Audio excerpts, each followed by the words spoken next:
네, 이원재 끝내주는 경제에서 특별히 마련한 시간입니다. 미지연구원하고 뉴스토마토가 공동으로 특별 기획대담을 준비했습니다.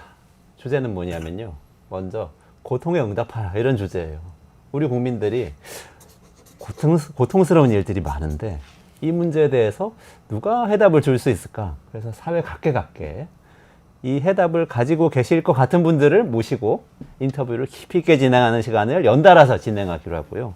오늘 첫 번째 시간으로 박지원 국회의원을 모시기로 했는데요. 모시기 전에 제가 끝내주는 경제고 뭐 명색의 경제 전문가로 이렇게 행세하고 있는데요. 또 정치는 좀 약해요. 오늘 정치인을 모시면서 정치에 대해서는 통달하신 분을 또 인터뷰어로 특별히 또 모셨습니다. 이광재 명지대 석좌 교수님 모시겠습니다. 안녕하세요. 네. 아니 교수님이라고 또 이렇게 해서 깜짝 놀랐습니다. 정치인으로 활동하셨는데 이 분당에서 안철수 후보와 떨어지고 난 후 그 공부를 해야죠. 그래서 명지대학교에서 국가 흥망사 이걸 이제 강의하게 되었습니다. 아 그렇군요. 그럼 오늘 제가 이렇게 어설프게 진행을 해볼 텐데요. 정치인 통달하셨잖아요. 뭐 국회의원 하시고 국회 사무총장 하시고 청와대도 계시고 강원도지사도 하시고 하셨으니까 좀 날카로운 질문을 많이 좀 박지원 의원님께 부탁드리겠습니다. 정치 구단이시니까. 네. 그러면 정치 구단. 네. 계급이 안 맞습니다. 계급? 저분 낙선자 아니에요. 아. 그런데 제가 가서 선거운동 해줬는데 낙선자가 된 거야. 아. 지금 안철수 곧 철수시키고 들어와야죠. 네. 박지원 국회의원님 모시겠습니다. 네. 안녕하세요. 안녕하세요. 아니, 지금 그 지역구하고 계속 왕성하게 왔다 갔다 하면서 활동하신다고 들었는데요. 예, 저는 뭐 김대중 대통령께서 제가 목포에서 당선되니까 제 일성이 금기 원래 해라. 금요일 날 내려갔다가 월요일 새벽에 돌아와라. 아, 그래. 1년 52 중, 오지 중 50번 이상 해라. 그러면서 그 대신 그 약속을 지키면은 주중에는 가지 마라. 중앙 정치하고 지역구 예산 확보하는 데 노력해라. 저는 그 약속을 지켰습니다. 지구 목포에서 저도 떨어졌었는데 11바퀴 반을 돌았더라고요. 그리고 지금은 왕성하게 이 동백꽃도 해남완도 진도의 군화입니다. 아. 그리고 우리 전라남도의 도화이고 특히 4.3 제주 상징이고 더 의미 있는 것은 김대중 대통령께서 5.18 광주 민주묘역을 맨 먼저 참배하면서 거기에 식수를 한 게 동백꽃인데 왕성하게 자라고 있어서 달고 다닙니다. 열심히 합니다. 아이고. 아니 뭐 웬만한 청년보다 더 많이 뭐 방송도 많이 하시고 지역구도 많이 가시고 활동하셔서 부럽습니다. 그렇지만 낙선하면 이제 또 유권자 되신 거니까 어떻게 보면 또 갑을 관계라고 보실 수 있고. 저는 그 박지원 선배님한테 우리 김대중 대통령 뵀을 때도 마찬가지. 혹시 수첩 구경할 수 있어요? 차에 넣고 있어요. 아 그렇구나. 이게 뻥뻥하니까. 이 김대중 대통령 수첩하고 박전 우리 비서실장님 수첩을 보면은 정치인이 어떻게 공부하고 시간을 아껴 써야 되는가 이걸 많이 배울 수 있는데 그러면 정치 실종 시대에 어떻게 시간을 쓰고 어떻게 비전을 말하고 정책을 준비하나요? 수첩이 있었으면 좋았는데. 정신이 없어요. 일단 아침 5시 반에 일어나서 5시 반. 네. 김대중 대통령께서 신문을 읽어라. 거기에 세계의 삼남한상이 다 있다. 그렇기 때문에 저는 아침에 일어나면은 물론 김대중 대통령과 무건의 대화를 한 10분 하고 지금도 저희 집에는 11개의 신문이 들어옵니다. 11개의 신문? 11개. 예, 이것을 1시간 동안 다 봐요. 물론 기사를 다 보는 건 아니에요. 그러면은 조선일보나 한겨레나 국민일보나 다 똑같아요. 똑같은 내용들이 배치가 돼 있는데 단 신문사별로 뉴스 밸류를 편집으로 하고 있더라고요. 거기서 보면은 대한민국과 세계가 보이고 그 다음에 칼럼과 사설은 또 보면은 퓨처 미래와 정책이 나오더라고요. 그러니까 그걸 다 못 읽어요. 필요한 것만 딱 체크해가지고 읽어보고 그 다음에 이제 YTN, 연합뉴스 TV 10분 10분 보고 검색해보고 우리 보좌관들하고 또 저를 도와주는 세 분한테 아침 전화해서 방송 나가는 게 아침에 지금 아침에도 하고 왔거든요. 아, 그러셨군요. 그런데 이제 제가 법사위 정보위를 하기 때문에 엄청나게 바쁩니다. 그래서 오늘 또 방송 시간을 놓쳤는데 그렇게 하고 뭐가 뭔지를 모르게 바쁘게 돌아다녀요. 그러면서도 건강을 위해서 헬스클럽에 가서 일주일에 2번 내지 3번 PT하고 밤에는 어떤 경우에도 2시간씩 걷습니다. 그렇게 살아가요. 이 부분에서 뭐냐면 우리가 대부분 뉴스 검색을 안 하잖아요. 신문 같은 거 안 보고 주로 이제 뭐 기사 검색, 유튜브 이러다 보니까 결국 우리가 약간 편향된 지식을 가지게 그렇죠. 되는데 그 박지원 의원 같은 경우는 굉장히 날카로우시잖아요. 네. 그런 게 결국 아침에 보는 이 다양한 신문이나 다양한 정보 이런 것이 저는 굉장히 필요하다고 봅니다. 정치인한테. 그렇잖아요. 그렇죠. 그러니까 제 후배 이제 이 초선 의원들 있잖아요. 지금 민주당에는 뭐 70명이 넘으니까 이분들이 그래요. 나는 국회의원이 놀고 먹는다고 밤낮 야단 맞아서 그런 줄 알았더니 이렇게 바쁠 수가 있느냐. 그래서 옛날부터 그런 얘기를 해요. 국회의원하고 한번 전화를 통하려면은 간밤에 돼지 꿈을 꿔야 되고 만나려면 용 꿈을 꿔야 된다 하는데 저는 늘 그 검색을 시간만 있으면 하는 거예요. 그런 뉴스에 좀 민감하게 하고 저는 후배들한테도 한겨레를 보면은 조선일보도 봐라. 그 참 좋은 태도. 균형 있는 생각을 네. 가져야 되는 거죠. 그러니까 한쪽으로 편향되면 안 돼요. 유튜브도 지금 윤석열 대통령이 편향되는 게 그거 유튜브만 보니까 저러는 거예요. 우리 이광재 교수가 교수 됐더니 국회 사무총장 할 때보다 의원들보다 뽀대가 좋아졌네요. 저도 균형 잡힌 삶을 그래. 살려고 하고 있습니다. 아니 윤석열 대통령 말씀을 하셔서 그리로 넘어가서 일단 얘기를 좀 해보면 좋을 것 같아요. 편향된 인식을 갖고 있다고 유튜브만 봐서 지금 그렇게 말씀하셨잖아요. 윤석열 대통령 보면 정말 그런 인상이 느껴지세요? 당연하죠.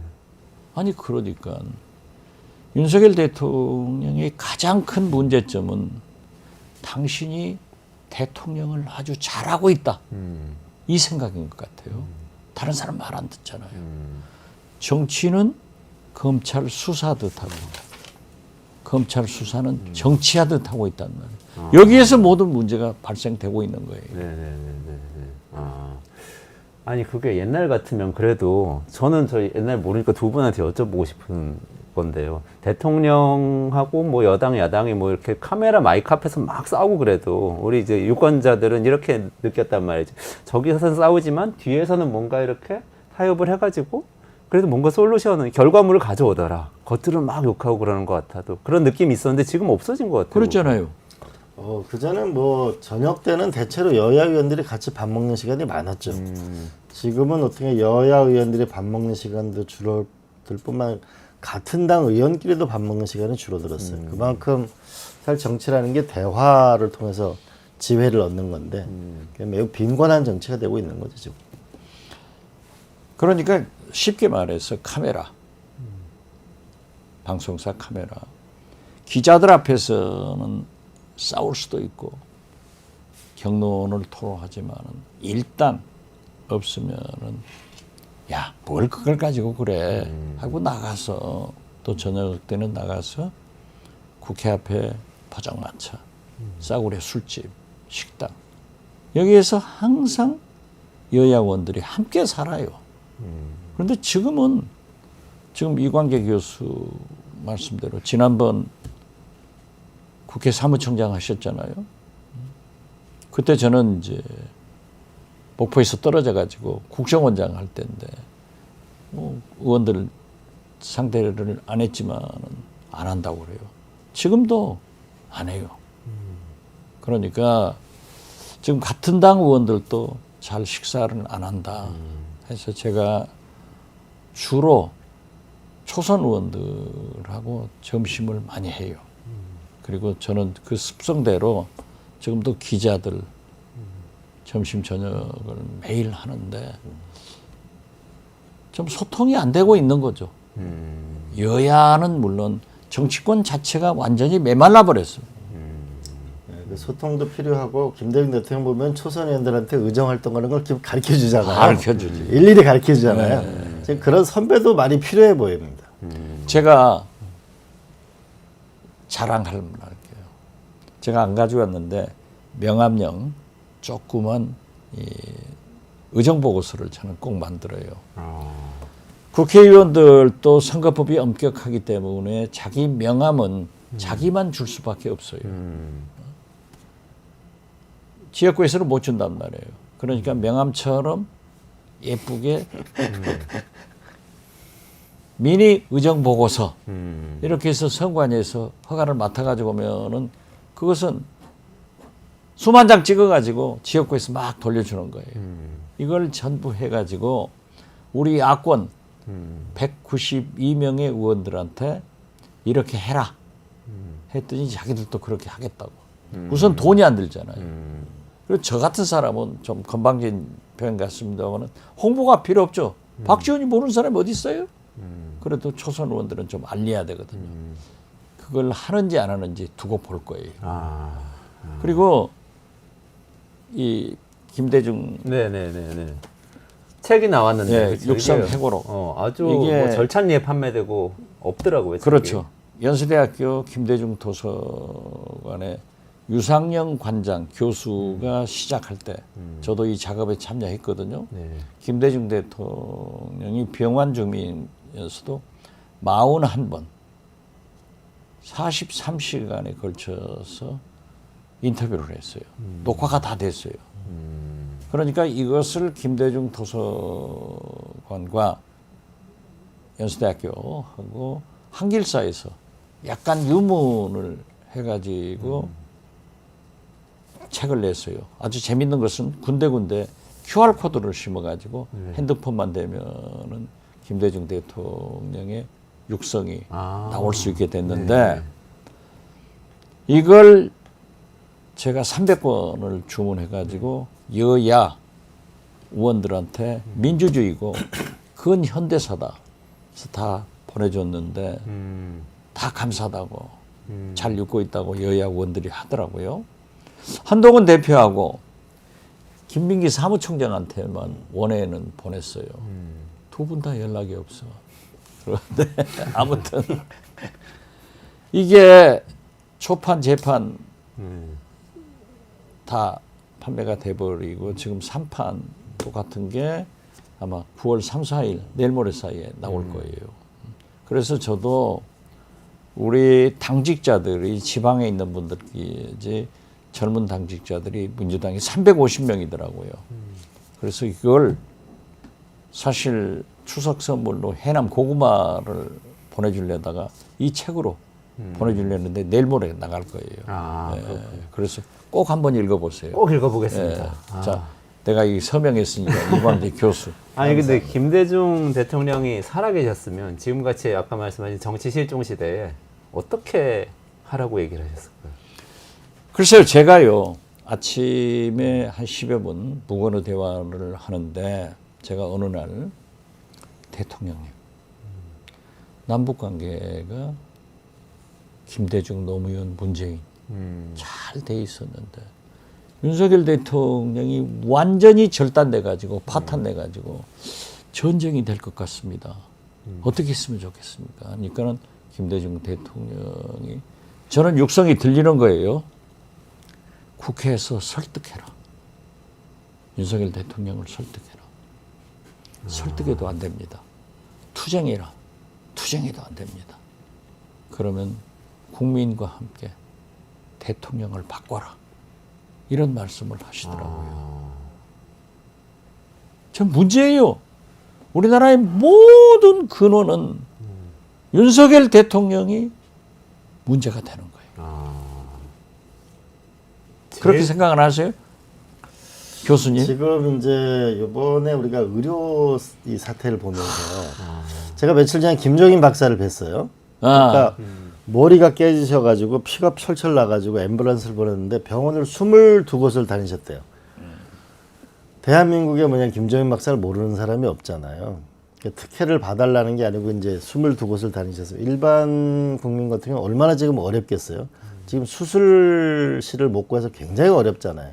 근데 이런 상황인데 그 이 상황을 두고 그 대통령실에서 얘기한 거 보면 지금 응급실에 문제가 없대잖아요. 그러니까 과연 같은 나라에 우리는 살고 있는 건가 이런 국민들은 생각을 많이 할 것 같아요. 안 그럴까요? 달나라 대통령이라니까. 윤석열 대통령은 달나라에서 오신 것 같아요. 아니 이번에 윤석열 대통령 기자회견 보셨잖아요. 야 경제가 좋다. 말이 돼요? 또 뭐 경제 전문가니까 물론 수출이나 재정 흑자가 조금 나는 것은 사실이에요. 좋죠. 지표가 좋은 건 사실이지만은 민생 경제가 어떤 아우성인데 경제가 좋다. 최상병 문제는 수사가 잘 진행되고 있다. 말도 안 돼. 의료 대란 걱정하지 마라. 응급실 다 대책 세워져 있다. 이걸 보고 저 양반이 달나라에서 왔나? 달나라 대통령인가? 이 생각을 했는데 또 보세요. 나도 대통령 영부인 출장 가서 수사했다. 김건희 수사가 무슨 문제냐? 하다가 그 메시지가 나는 무엇으로 나올까 했더니 문재인 대통령으로 나오잖아요. 그래서 저는 어쩐지 그 암시한 것이 문재인, 김정숙 이 전 대통령 네 분을 검찰에서 방문 조사하겠구나 이렇게 받아들이고 있어요. 그런데 도대체 아니 지금 어떻게 그런 일을 말씀을 하시는 거예요? 지금 보십시오. 제 아우되는 애도 손가락이 절단됐어요. 아니 응급실을 가려는데 도저히 안 된다는 거야. 그래서 저한테 전화 왔어요. 응급실 좀 해주라고.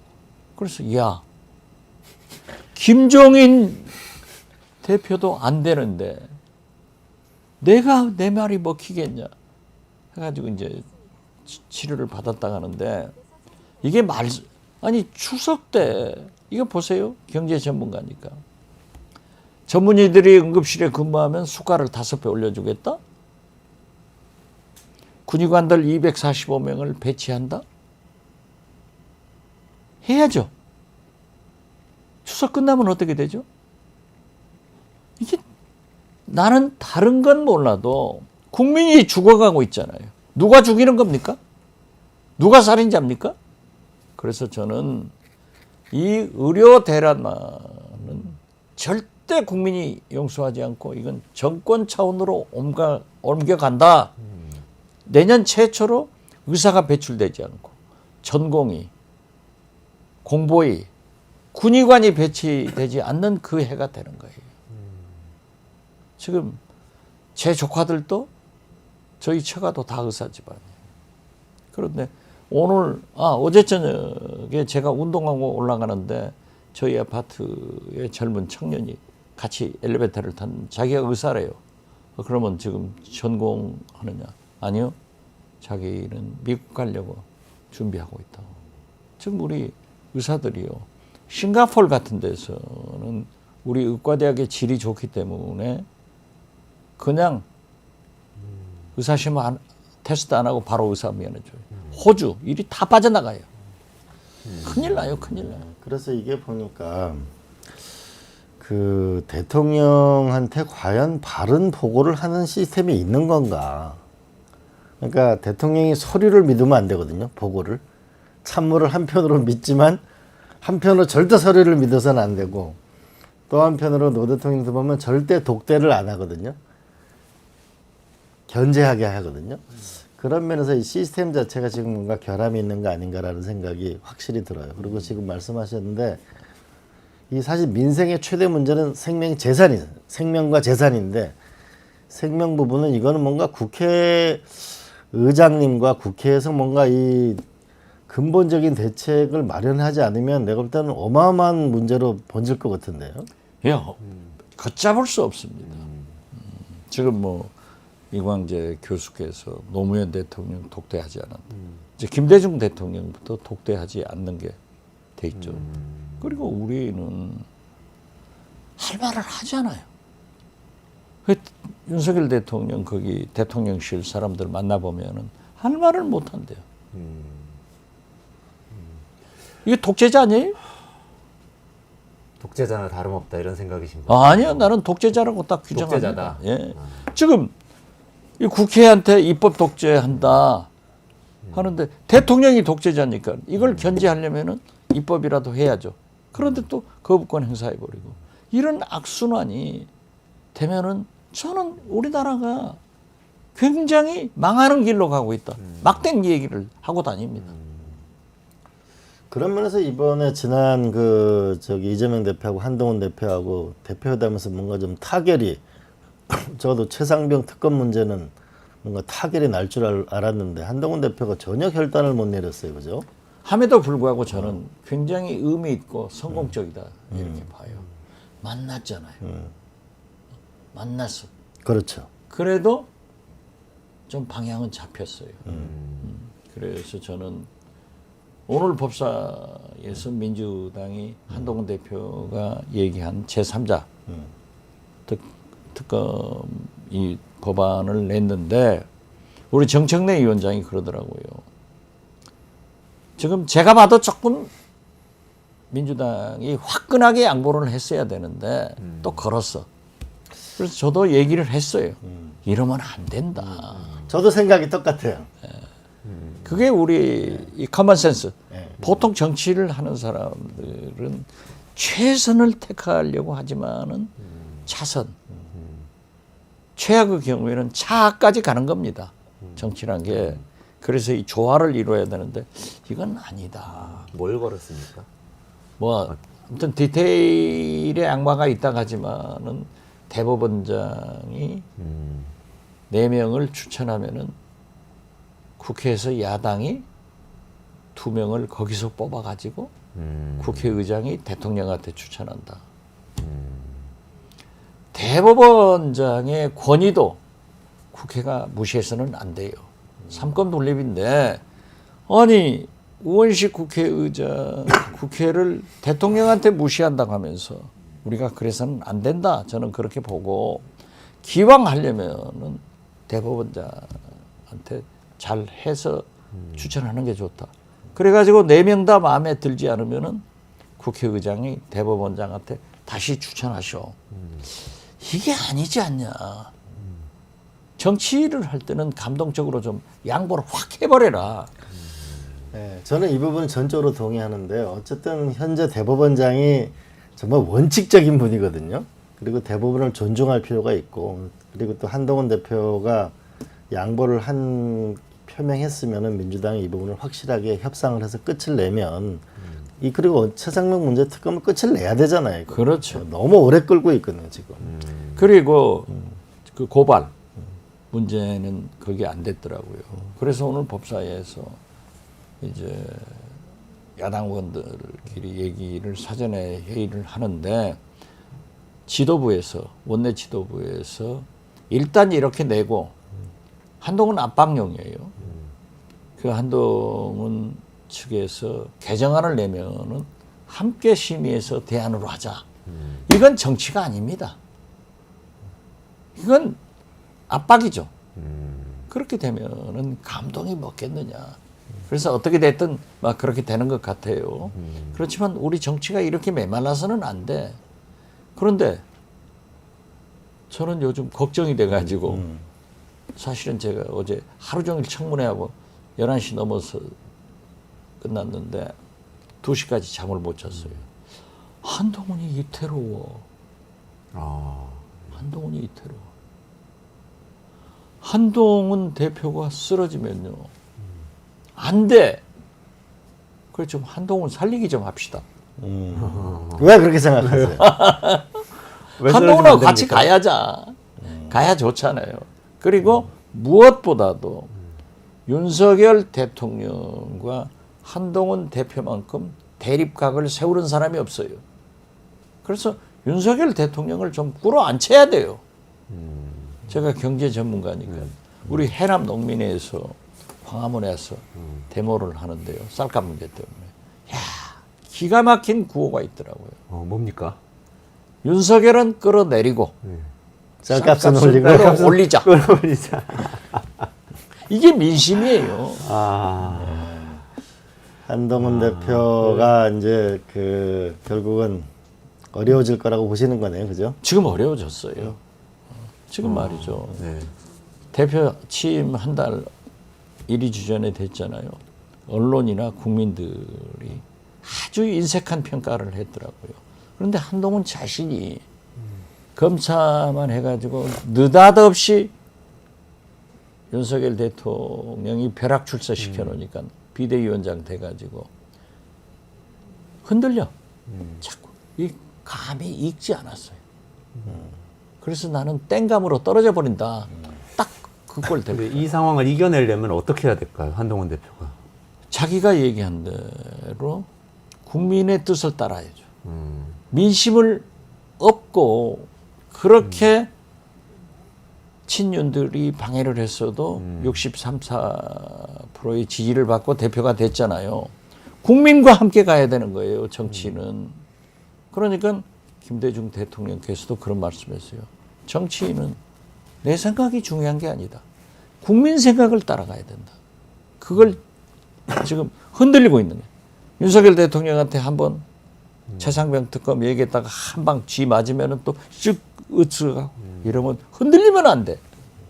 그래서 어떻게 됐든 강하고 국민 뜻에 따라서 소신 있게 나가면은 가능성이 있을 건데 저는 이미 흔들리고 있기 때문에 땡감으로 떨어진다.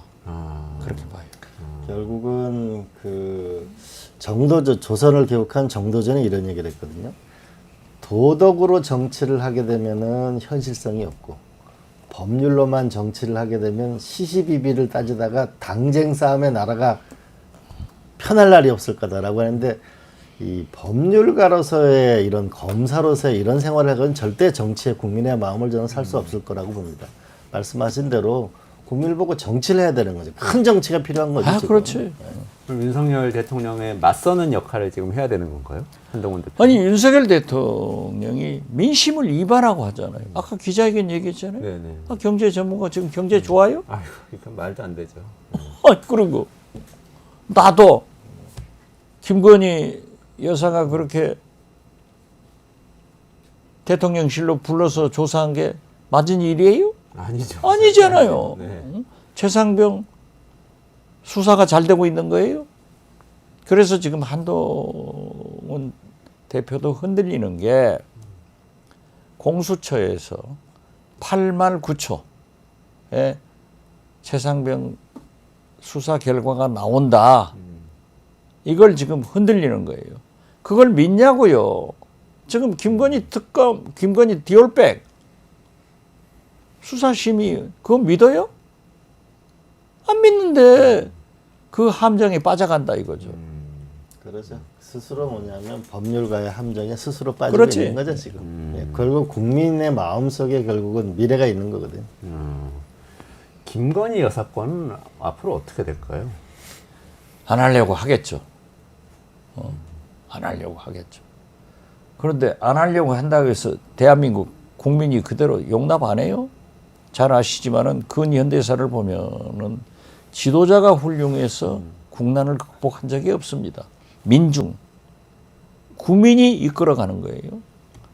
이승만 대통령의 3.15 부정선거를 4.19로, 전두환의 5.18을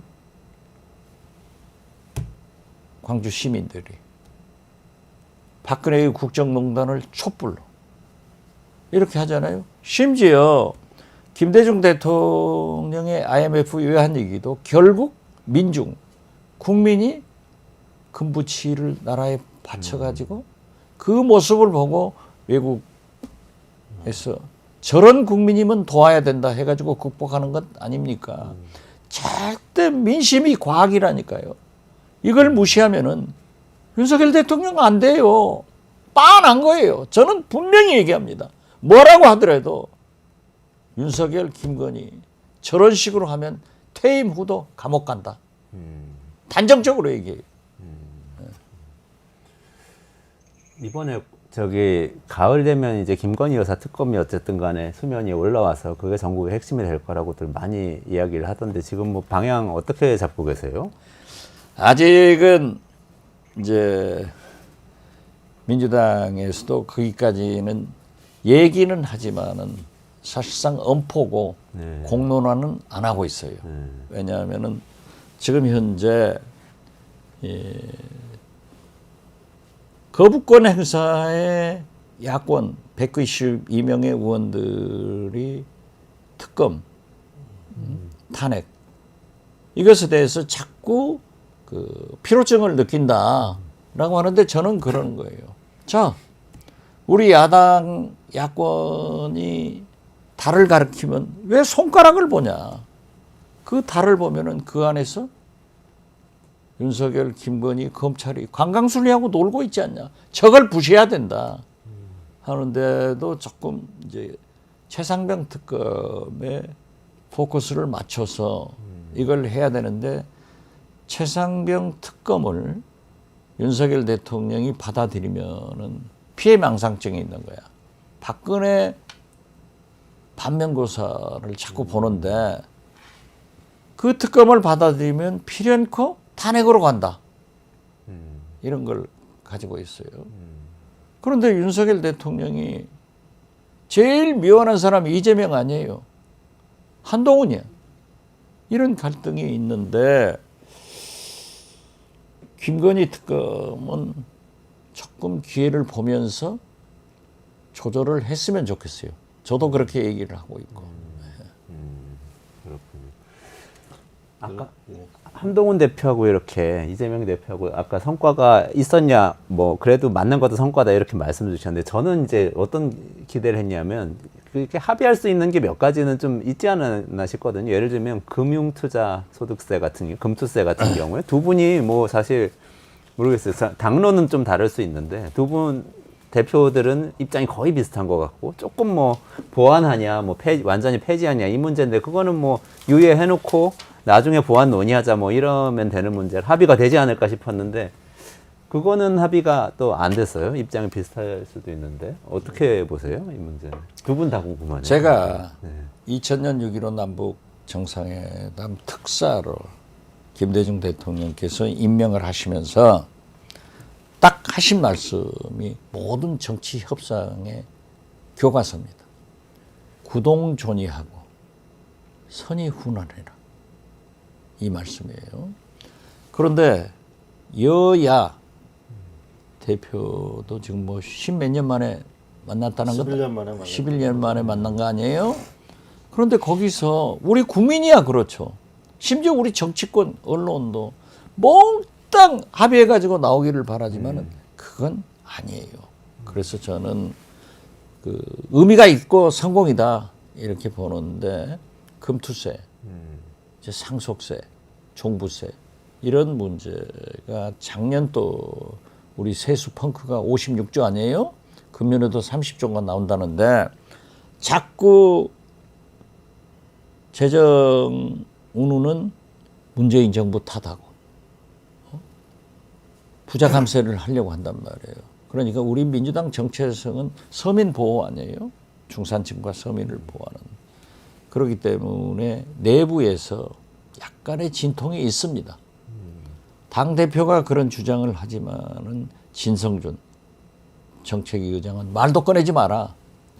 그래도 이번에 이재명 대표가 다시 유임을 시키더라고요. 이게 민주정당인 거예요. 그러나 저는 모든 길은 로마로 통하듯 현재 우리 민주당의 길은 정권개혁의 길로 가야 된다. 그렇기 때문에 이재명 대표도 약간의 우클릭이 필요하다. 상대적으로 한동훈 대표도 약간의 좌클릭이 필요하다 하는데, 그래서 저는 그러한 문제도 논의를 해서 뒤로 밀어놨거든요. 25만 원 지급 이런 문제. 그렇기 때문에 더 소위 쿠킹해서 이제 가면은 좋은 방향으로 나올 것이다. 그렇게 낙관적으로 저는 봅니다. 저는 이제 금투세 문제에서 민주당이 상당히 좋은 모습을 봤다고 보는데, 이재명 대표는 금투세를 유보하거나 그 좀 더 유연한 태도, 우리 진성준 정책의장은 기존에 우리 합의한 대로 하자. 그다음에 이소영 의원 같은 경우 상당히 진보적인 목소리를 내는 분인데 금투세 부분에서 유예하는 젊은 의원의 입장을 냈거든요. 차이가 있는 이런 모습 자체가 좋은데, 여기에 결국은 저는 금투세 같은 경우에는 자 이제 일자리가 부족하죠.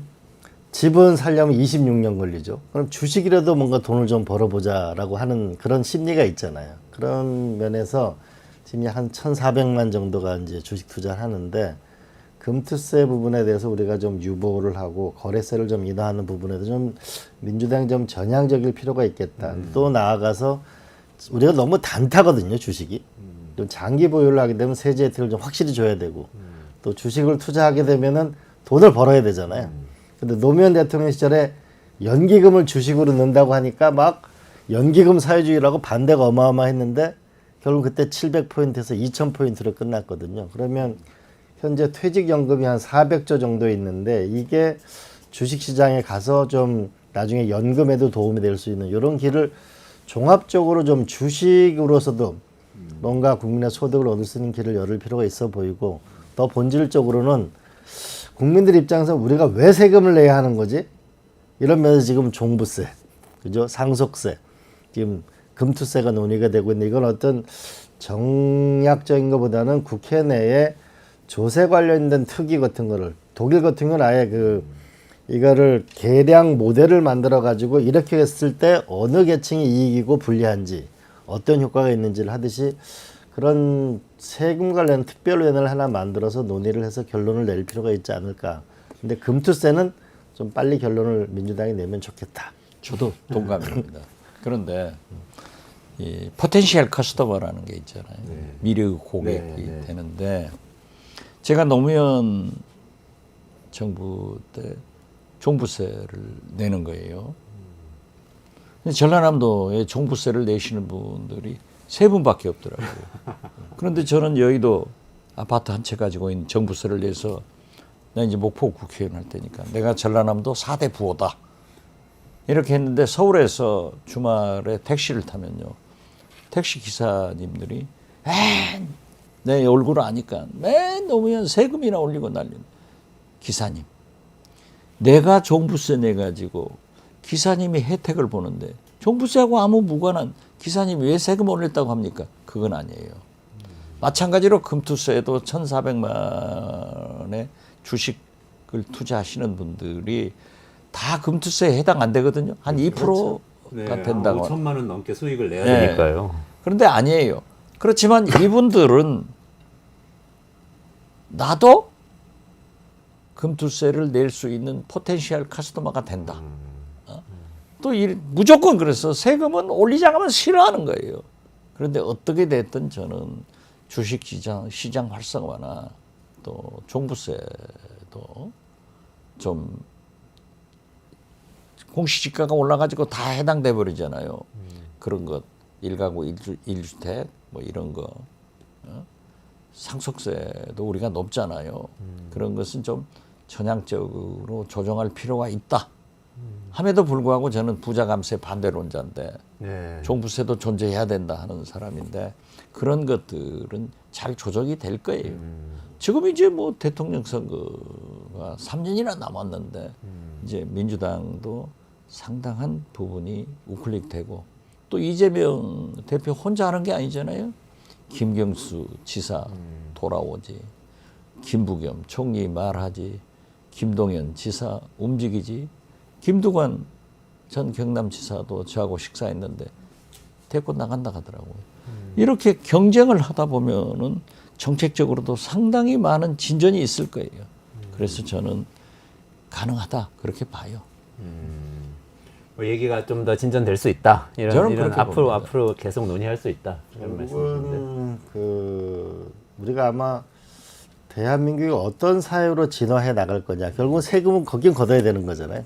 중부담 중복지로 갈 거냐. 그럼 어디서 누구한테 어떤 세금을 걷어가지고 어떻게 쓸 건가라는 거를 결국 이제 새로운 모델을 만들 때가 됐죠. 지금 불평등 지수가 너무 심하거든요.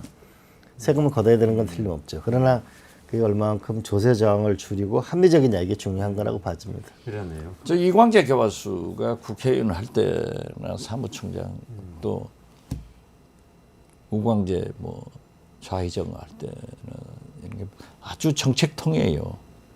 그렇기 때문에 저런 분이 국회에 들어와야 되고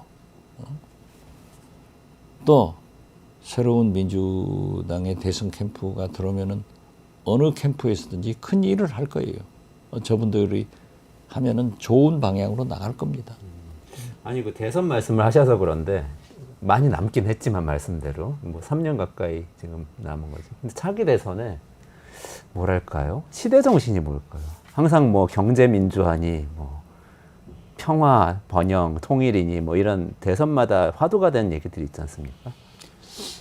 제가 이제 주로 그 평화 문제, 남북관계 문제를 전문적으로 했는데요.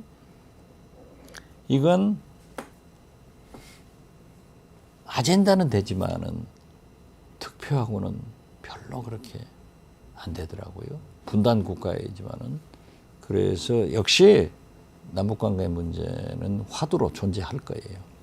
그렇지만은 가장 큰 것은 민생 경제다. 그렇게 보고 지금 사실 윤석열 대통령이 브레이크 없는 차처럼 막 돌아다니잖아요. 그렇기 때문에 우리 국민들은 좀 안정적인 그런 대통령을 바랄 것 같아요. 그래서 안정적인 경제 전문가, 그래도 평화를 지키자는 이런 철학을 가진 분이 되지 않을까 그렇게 보는데, 그것은 저분이 이광재 교수가 전문가입니다. 그러게요. 국정 경험도 있으시고. 네. 아마 윤석열 대통령의 정반대의 위치에 있는 이미지를 갖고 있는 사람을 저는 선택할 거라고 봅니다. 왜냐하면은 이제 경제 부분에 있어서 조금 더 그 역량이 있어야 되겠다. 두 번째로는 외교 문제에 대해 불안감이 굉장히 많잖아요. 그 외교 문제에 대해서 적어도 4대 강국이나 이런 부분에서 우리의 입장을 확실히 지키면서 외교 역량이 있는 사람, 그 다음에 국민의 말과 소통이 잘 되는 사람. 이제 항상 뭐냐면 역사는 한편으로 이게 직선으로 안 가잖아요. 이게 반대편으로 왔다 갔다 하면 발전하게 돼 있는데, 결국 경제와 그런 외교, 그다음에 한번 결국 김대중 대통령이 하셨던 말, 준비된 대통령, 그러니까 경제와 외교 그리고 안정감, 국민과 소통, 아마 그런 이미지를 갖고 있는 분을 선택하지 않을까 싶어요. 쉽게 말해야 돼요. 윤석열 대통령하고 정반대 사람이 된다. 정반대. 저는 그렇게 봐요. 그럼 그 관점에서 지금 물망에 오른 분들을 보면 어떻습니까? 저는 지금 현재는 저는 이재명 매직이다, JM 매직이다 이런 표현을 하는데요. 어떻게 됐든 이재명 대표는요, 진짜 매직, 이 당원들한테, 국민들한테 지난 2년 반 가까이 윤석열 정부에서 한 번도 차기 대통령 후보로 압도적 지지를 1등을 뺏겨본 적이 없어요. 그러니까 지금은 가장 유리하다. 저도 이재명 대표를 대통령 후보로 해서 정권 교체하자 이런 얘기를 주장합니다. 그렇지만은 일극체제 혼자 가서는 안 돼요. 이번 전당대회도 김두관 지사가 나와서 나는 의미 있게 한 30% 나와 받아봐라 했는데 안 되잖아요. 그래서 저는 거듭 말씀드리지만은 자동적으로 우리 민주당의 일극체제는 김동연 지사가 움직이고 김경수 지사가 귀국하고 김부겸 전 총리도 말한다 하고 김두관 지사도 한다 하고 저는 이광재 우리 전 지사, 전 의원, 전 사무총장, 교수도 이거 생각하고 있는 분이에요. 그래서 지난번 민주당 그 경선에 뛰어들었는데 할 거예요. 그래서 저는 이러한 문제는 일극체제는 해결된다. 누가 더 잘할 수 있는가 그런 정책을 국민한테 어필하느냐 여기서 결정되지 지금 현재는 누구다 이것은 아닌 것 같아요. 단 국민의힘 상대를 봐야 되거든요. 그런데 모든 보수 언론들도 윤석열 대통령 가지고는 안 되겠다 해서 포기했어요. 포기했는데 그래서 한동훈 대표를 내세워서 거기로 보수 정권 재창출을 하자라고 했는데 지금 시험에 들고 보니까 자꾸 어려워. 한동훈 대표가 너무 빨리 한대면 안 돼요. 좀 키워가지고 싸웠으면 좋겠어요. 오세훈 시장은 어떻게 보세요? 오세훈 시장은 지금 뭐 호시탐탐, 호시침침 하고 있죠. 뭐 대권 안 나온다 했다가 이번에는 51%는 그래서 굉장히 그 차분하신 분 같아요. 그런데 그렇게 해서는 안 돼요. 지금 홍준표 시장 보세요. 네. 손가락이 바빠가지고 대구시장인지 서울 여의도에 있는지 모를 사람이야. 현안에 대해서 활발하게 얘기를 한다고요. 그러니까 사실 저는 참 원희룡 전 국토교통부 장관이 저렇게 된 거 아주 애석하게 생각하고 나경원 의원은 대표 경선하면서 나는 차기 대통령 안 나온다. 그렇게 떨어가지고 없어져 버린 거예요. 그래서 지금 사실 우리 민주당 진보 세력에는 인물이 많아요. 그렇기 때문에 강한 경쟁을 해야 된다. 그러나 보수, 국민의힘은 인물이 없다. 한동훈마저도 쓰러지면 안 되기 때문에 거기하고 한번 했으면 제일 좋겠어요. 안 그래요? 그렇죠. 본인도 추천 받으셨는데 어떻게 생각하십니까? 저는 더 있다. 이번에 출마할 거예요, 안 할 거예요? 이 다음에는 정권 교체가 되는 건 맞는 것 같아요. 시대 정신이. 근데 제가 청와대 이렇게 노무현 대통령 때 보니까 당선되고 국회의사당에 취임식하는 날이 대통령의 정점 같아요. 제일 기쁜 날이고 그 다음 날부터는 그냥 계속 쏟아지는 뭐냐면 어려움과 문제를 헤쳐나가는 고난의 시간을 5년 보내는 것 같아요. 근데 결국 대통령이 되는 것도 중요하지만 되고 나서 나라가 잘 돼야 되잖아요. 그런 면에서 한 번쯤 우리가 좀 생각해 봐야 될 건 야, 어떤 나라를 만들 건가. 대한민국의 현재 위기는 청사진이 없이 집권하는 겁니다. 그리고 두 번째 사람 준비 없이 집권하는 거예요. 그러니까 결국은 이 정부가 이런 어려움에 처하는 거거든요. 그래서 앞으로 다음 정부는 확실하게 뭐냐면 어떤 나라를 만들겠다는 기본 계획과 사람 준비를 해서 집권이 필요하고 또 그런 게 되려면 치열한 경쟁이 필요한 거죠. 지금 자기가 그걸 하고 있는 거예요. 아, 상당히 많이 준비하고 있어요. 정책과 청사진과 사람을 준비하고 있다. 그럼요. 알겠습니다. 잘 부탁드립니다. 앞으로도. 잘 하실 거예요. 그 의원님 한 5분 정도 더 말씀하실 수 예, 있으세요 혹시? 예. 그 요지가 한반도 문제를 조금 하나 여쭤보고 싶어요. 여기 예. 오셨으니까 지금 사실은 저희 경제 전문가들 사이에서 무슨 얘기가 있냐면은 미국 대선 끝나면 이거 좀 큰일 나는 거 아니냐 이런 얘기를 하는데요. 트럼프는 주한미군 철수하고 지금 뭐 완전히 외교관계 바꿔가려고 하고 있고 해리스가 된다고 해도 대중 압박이 오히려 더 거세질 것 같거든요. 더 세지면 뭐 지금 안 그래도 우리가 미중 사이에서 양다리 걸치다가 경제가 어려운데 더 어려워지는 거 아닌가 뭐 이런 생각이 들고 뭐 전쟁 나는 거 아닌가 뭐 이런 생각까지 들고요. 어떻게 보십니까? 미국 대선 앞뒤에 또 윤석열 대통령 아까 비판하셨는데 미국 대통령 선거는 엊그제가 레이버데이 아니에요? 네. 미국. 레이버데이가 지나면은 이때부터 윤곽이 들어서기 시작해요.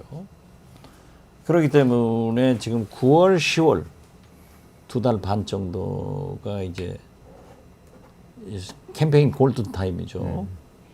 그런데 결국 모금을 많이 한 사람이 TV 광고를 많이 하거든요. 엄청나게 쏟아붓는 거예요. 그런데 트럼프가 많다, 바이든이 많다가 해리스한테도 다시 옮겨갔더라고요. 지금 보면은 미국 국민 지지는 해리스가 높은 것 같아요. 그런데 선거인단은 트럼프가 높아요. 그래서 아직까지는 모른다. 그리고 우리가 트럼프의 단점은 다 아는데 해리스는 아직 자기 정책을 못 내놓고 있어요. 자기 정책을. 그렇기 때문에 US 스틸 팔지 말자.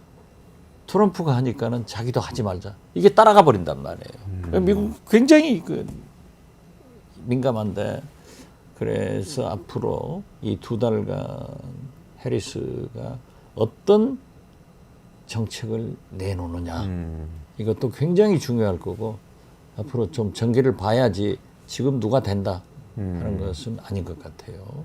제가 힐러리하고 트럼프하고 경쟁할 때 그때 미국을 갔어요. 제 딸이 시애틀에 사는데 힐러리 후배예요. 대학 후배인데 그때 보면은 압도적으로 90%가 힐러리고 7, 8%가 트럼프로 여론조사는 그렇게 나오더라고요. 특히 그 시애틀이 워싱턴 스테이트이기 때문에 거기는 민주당이 강하니까 그런가 봐요. 그래서 제가 물어봤어요. 너는 너희 선배니까 힐러리 찍지 않냐? 아빠. 모든 자기 사촌, 친구들이 트럼프 찍어라. 이렇게 굉장히 전화가 온다는 거예요. 그래서 자기들 그 레슬리 동창에서는 말을 하지만은 안 된다고. 트럼프가 된대요. 그래서 저희 사위가 이제 스탠퍼드에서 PhD 했는데 걔가 직장에서 돌아와서 누가 되니? 아버님 트럼프가 됩니다. 하는 거예요. 그래서 내가 돌아와서 그때가 한 9월쯤 됐을 거예요. 9월이나 8월 됐는데 제가 페이스북에다 우리 정부에서는 힐러리가 될 것으로 보고 있는데 내가 이번에 미국을 돌아보니까 트럼프가 된다. 그러니까 너무 일방적으로 힐러리 쪽 외교를 하지 말고 트럼프도 같이 해라. 트럼프가 됐어요. 예측하셨네요. 네. 그런데 부산 국제신문에서 정치권에서 맨 먼저 트럼프 당선을 예고한 사람이 박지원이다 해가지고 좀 재밌었는데 이번에도 저는 꼭 그때의 악몽이 떠올라요. 어려울 거예요. 지금 이렇게 가면 어려워. 그러니까 제 이게 분당 선거 캠프에 있던 친구가 지금 이제 그 해리스 캠프에 가 있거든요. 네. 가 있는데 지금 말씀하신 결국 10일 날 아마 토론이 아마 굉장히 중요해질 거라고 보고 어떤 아젠다를 미국을 위해서 할 건가라는 걸 누가 선점하느냐가 중요해 보입니다. 근데 그 뒤에 사실 더 중요한 거는 민주당, 공화당이 차이가 없다라고 생각하는 것도 환상이고 미국은 뭐냐면 하나다. 이런 환상을 가져서는 절대 안 된다. 그리고 또 하나는 민주공화당 양쪽 모두 다 채널을 갖고 각기 작동을 할 때만 우리가 길을 찾을 수 있을 거라고 봅니다. 사실 누가 이길지 질지도 우리가 예측해서 하는 것도 중요하지만은 우리가 미국을 하나로 보는 것도 중요하지만 공화민주를 각자 대응할 수 있는 그 길을 빨리 저는 찾아야 된다고 봅니다. 그래야 우리 또 길을 찾아가는 거죠. 그런 면에서 저는 박지원 선배님이 이 평양 특사 얘기했는데 우리가 남북 문제가 너무 정권마다 일으키지 말고 국회에서 아예 특사라는 제도를 만들어서 여야가 합의를 해서 좀 더 긴 시간 북한과의 대화를 만들고 저는 이런 제도가 필요하지 않나요? 필요하죠. 전 그거 만들었으면 그러려면은 좋겠어요. 이광재 교수가 대통령 돼야 돼. 정권 교체가 돼야 돼. 윤석열 대통령이 집권하고 있는 한 안 돼요. 참 안 돼. 안타까운. 저는 아주 딱 결론을 내렸어요. 그래서 저는 우선 미국을 보면은 미국 공화당이나 미국 민주당이나 북한의 비핵화 이 문구를 삭제했어요. 이건 북한의 핵을 용인하는 것 아닌가. 마치 인도나 파키스탄처럼 국제사회에서 핵 보유국으로 공인은 안 하지만은 다 핵 보유국으로 인정을 하고 있잖아요. 이런 것 아닌가라고 생각하는데 해리스가 김정은하고 소위 쉽게 말해서 놀지 않는다. 이렇게 돼서 만약에 해리스가 대통령이 되면은 오바마의 바이든의 전략적 인내로 돌아가서 어려워진다 이렇게 봐요. 물론 트럼프는 김정은하고 야구 양키즈 스타디움에서 야구 보자 하고 좀 우호적으로 이렇게 얘기를 하지만은 저는 김정은은 김정이라고 다뤘습니다. 제가 폼페이어 전 국무장관 미국 CIA 부장하고 저하고 얘기를 몇 시간 해봤는데 제가 그랬어요. 폼페이어 장관 당신이 김정은을 서방 세계에서 가장 오랫동안 본 사람이고 만나봐서 얘기한 사람이고 내가 김정일을 가장 많이 본 사람인데 한번 부장관의 성격이 어떤가 해보자 했더니 결론적으로 똑같더라고요. 김정일은 굉장히 감성적이에요. 솔직해요. 그런데 김정은은 굉장히 이성적입니다. 그리고 무서운 사람이에요. 그렇기 때문에 김정일은 우리한테 쌀도 주라, 비료도 주라, 뭐 이런 얘기를 했지만은 김정은은 굶어 죽어도 안 해요. 이런 것이 차이가 있는데 저는 김정은이 싱가포르 회담까지 성공을 했는데 하노이 회담에 잘 될 것이다. 트럼프가 속여버렸잖아요. 한 방 맞고 왔단 말이에요. 뭐 쫓아가서 얘기도 하고 그랬지만 안 먹어줬는데 김정은이 만약 트럼프가 되면은 호락호락하게 나오지는 않지만은 그래도 트럼프하고는 대화를 할 것이다. 이렇게는 봐요. 그때 악감정이 생긴 거는 그것은 연연하지 않고. 김정은도 그냥 인민들한테 그 비난 다 했는데 호락호락 하겠어요. 그 재밌는 사실은 그 트럼프 대통령이 이제 플로리다 사무실에 가면은 그 책상 뒤에 사진이 하나 있는데 그 사진이 이제 김정은하고 정상회담 때 찍은 사진이거든요. 나쁜 추억이면 책상 뒤에 걸어놓을 이유가 없잖아요. 그런 면에서의 이제 우리가 그 이번 해리스의 연설을 보게 되면 그냥 바이든 대통령이 연장선상 갈 거고 트럼프가 되면 남북 관계 좀 변화가 올 거라고 보는데 상당히 트럼프 대통령이 또 터프한 협상, 상당히 우리한테는 힘든 시간이 또 한편 오는 것도 우리가 대비를 잘 해야 될 거라고 봅니다. 문제는 북일 정상회담이 지금 추진되고 있잖아요.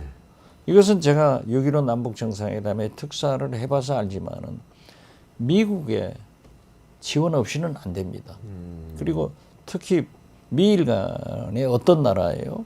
미국 그 협력 속에서 북일 접촉을 하는데 멍석도 모르는 우리 윤석열 대통령만 결국 배신당한다. 난 그렇게 봐요. 저 굉장히 중요한 말씀이라고 봅니다. 결국은 우리가 우리 길을 찾아야 되잖아요. 우리 김대중 대통령 보면은 북한 김정일 위원장이 하는 얘기를 그 미국 대통령의 숨소리조차도 김정일에게 그걸 우리가 잘 해야만 우리의 길이 열리고 또 남북 문제 스스로 할 때는 과감해야 되고 그런 지혜가 필요하죠. 지금 말씀하신 대로 외교에서 지금은 굉장히 패싱당할 우려가 많아지고 있죠. 그렇죠. 그러니까 외교고 남북관계고 경제고 민주주의고 국방이고 정권 교체가 돼야 된다. 정권 교체가 우선이군요. 그렇죠. 안 되면 안 돼요. 알겠습니다. 오늘의 결론 그렇게 되네요. 다음번 아마 시대 정신이 저는 정권 교체가 될 거라고 봐집니다. 네, 낙관적인 전망도 주시고 아니, 알겠습니다. 정권 교체를 해야 한다라는 것이 국민들의 가장 강한 요구일 거다. 국민들의 요구이다. 알겠습니다. 시간이 다 돼서 마무리 좀 해야 될 것 같은데 예. 혹시 못 다 하신 말씀 있으세요? 아니요, 다 했어요. 네. 저는 마지막 질문. 인생이라고 하는 건 무엇입니까? 아 한마디로. 아니 그러니까 김대중 대통령 말 역사는 발전하고 인생은 행복하다. 저는 행복하게 건강하게 살고 있습니다. 그렇게 살아가는 거지. 좋습니다. 어쨌거나 역사는 발전하고 인생은 아름답다. 이렇게 김대중 대통령이 김대중 자서전에서 제가 봤던 것 같아요. 네, 국민들도 너무 행복하게 살았으면 네, 좋겠습니다. 아름다운 인생을 살기 위해서라도 지금은 불행해요. 그런데 참아야 돼요. 좋은 정치를 만들어 주시기 바라면서 오늘은 마무리해야 될 것 같습니다. 박지원 국회의원님하고요, 이광재 명지대 석좌 교수님하고 같이 아주 깊이 있는 이야기 나눠봤습니다. 같이 인사하실까요? 네, 고맙습니다.